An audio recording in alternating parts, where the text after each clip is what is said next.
The rain hammered down on the streets of London like 1,000 tiny fists against the pavement, and Marcus Ashford sat in the back of his Bentley, watching the city blur past his tinted windows. He barely noticed the people anymore, the ones huddled in doorways, the ones holding cardboard signs, the ones society had forgotten. Marcus had built an empire worth £3 billion, and somewhere along the way, he had stopped seeing people as people and started seeing them as numbers on a spreadsheet. His phone buzzed again. Another meeting, another deal, another million. His driver, Tom, turned onto Piccadilly, and Marcus was about to answer the call when something made him look up. Something made his blood turn to ice. There on the corner near the old theater stood his mother, Eleanor Ashford, 72 years old, draped in her usual Burberry coat, but she was not standing the way she normally did. She was leaning heavily against a teenage boy, a homeless teenage boy with matted hair and torn clothes. Marcus felt his heart slam against his ribs. "Stop the car," he said. Tom glanced in the mirror. "Sir, we have the meeting with the investors in 20 minutes. I said, stop the car." Marcus's voice cut through the air like a blade. The Bentley pulled to the curb, and Marcus threw open the door, not caring that his 1,000-pound shoes were about to meet a puddle the size of a small lake. He marched toward his mother, his mind racing with 1,000 terrible possibilities. Was she hurt? Was this boy robbing her? Was she having another episode, like the one last year, when she had wandered off during a charity gala? "Mother," he called out, his voice sharp with panic. Eleanor looked up, and for a moment Marcus saw something in her eyes he had not seen in years. Peace, pure, undiluted peace. "Marcus, darling," she said softly, "what are you doing here?" "What am I doing here?" Marcus felt his face flush with anger. "What are you doing here leaning on this?" "On this," he gestured at the boy who was maybe 16 or 17 with eyes that looked far older than they should. "This is Daniel," Eleanor said, and her voice carried a warmth that made Marcus feel like a child again. "Daniel has been helping me helping you." Marcus looked at the boy with suspicion. Daniel had not moved, had not tried to run, had not even flinched under Marcus' gaze. The boy simply stood there supporting Eleanor with a gentleness that seemed impossible for someone living on the streets. Mrs. Ashford needed to sit down. Daniel said quietly, "There was a problem with her heart medication this morning." Marcus felt the ground shift beneath him. "How do you know about her medication?" "Because I have been meeting with your mother every Tuesday for the past 6 months, Daniel replied, his voice steady calm. 6 months. Marcus turned to his mother, his mind struggling to process what he was hearing. Eleanor smiled, that knowing smile she used to give him when he was young and thought he knew everything about the world. "Sit with us, darling," she said. "There is a cafe just there. Let me tell you a story." 20 minutes later, they sat in a cramped cafe that smelled of strong coffee and yesterday's pastries. Eleanor had ordered tea for all three of them, and Marcus sat across from this homeless teenager trying to understand how his perfectly ordered world had just been turned upside down. It started 6 months ago. Eleanor began, her hands wrapped around her cup. "I was leaving the theater after that dreadful modern production. You insisted I attend, and I dropped my purse. Everything spilled out everywhere. My cards, my phone, my medication.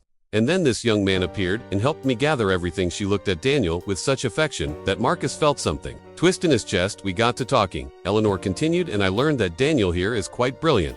He taught himself to read when he was 7, knows more about literature than most university professors, and he has been living on the streets since he was 14. Marcus looked at Daniel properly for the first time, really looked beneath the dirt and the worn clothes. He saw it. The intelligence burning in those eyes, the quiet dignity in the way he held himself. "Why are you on the streets?" Marcus asked, and for the first time, his voice was not hard but genuinely curious. Daniel was quiet for a long moment.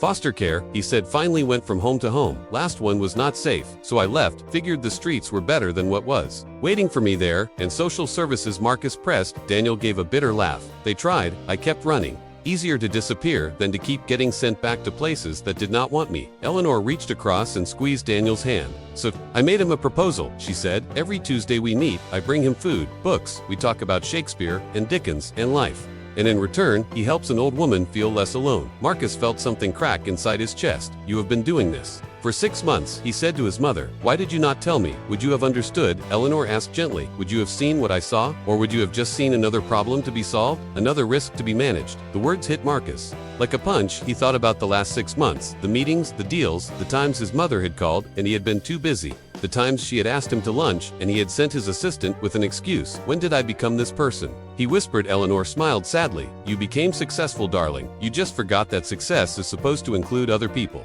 Daniel shifted in his seat, looking uncomfortable. "I should go." He said. "No," Marcus said, and the word came out stronger than he intended. "Stay, please." He looked at this boy who had shown his mother more kindness in 6 months than he had shown her in years. "You taught yourself to read," Marcus said. Daniel nodded. "What do you want to do with your life if you could do anything?" Daniel eyes widened as if no one had ever asked him that question before. "I want to study," he said quietly. "Literature, maybe teach someday." Help kids who feel as lost as I did. Marcus pulled out his phone and started typing. What are you doing? Eleanor asked. Making a call. Marcus said. To whom? To the headmaster at Harrow, and then to my lawyer, and then to every contact I have in the education system. He looked up at Daniel. You want to study, then you are going to study. You want to teach, then I am going to make sure you have every opportunity to become the best teacher this country has ever seen. But first, you are coming home with us. You are getting clean clothes, a proper meal, and a room in my house until we can sort out something more permanent. Daniel stared at him. I do not understand. You do not even know me. No, Marcus said, but you knew my mother when I did not. You saw her when I was too blind to look. You gave her something. I forgot to give time, attention, care. The least I can do is give you a chance. Tears streamed down Daniel's face, and Eleanor reached across to grip both their hands. My boys, she whispered. 3 months later, Marcus stood in the back of a lecture hall at Oxford University. Daniel was on stage speaking to a room full of students about social inequality and the power of education. The boy had tested into every advanced program Marcus had found, had earned a full scholarship, had become something extraordinary. But more than that, Marcus had learned to see again, really see. He funded a new program for homeless youth, started showing up to his mother's Tuesday meetings, which now included 5 other young people Daniel had found on the streets, began measuring his success, not in billions, but in lives changed. As Daniel finished his speech to thunderous applause, Marcus felt his phone buzz. Another meeting.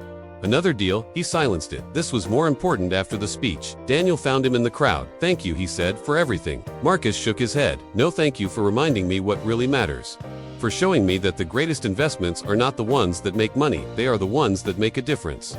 Eleanor appeared beside them, her eyes bright. Proud of my boys, she said, both of them, and Marcus realized that for the first time in years he was proud of himself too. Not for the empire he had built, but for the man he was becoming, the man who finally understood that true wealth is not measured in what you have, but in what you give. If this story moved you, please subscribe to Scarlet Stories, where we share true tales of hope, redemption, and the extraordinary power of human kindness. Hit that notification bell, because next week, we are bringing you another story that will restore your faith in humanity. Share this video with someone who needs to remember that it is never too late to change, never too late to see, never too late to care, because sometimes the people we overlook are the ones who have the most to teach us. This is Scarlet Stories, reminding you that every person you meet is fighting a battle you know nothing about. So be kind, always be kind.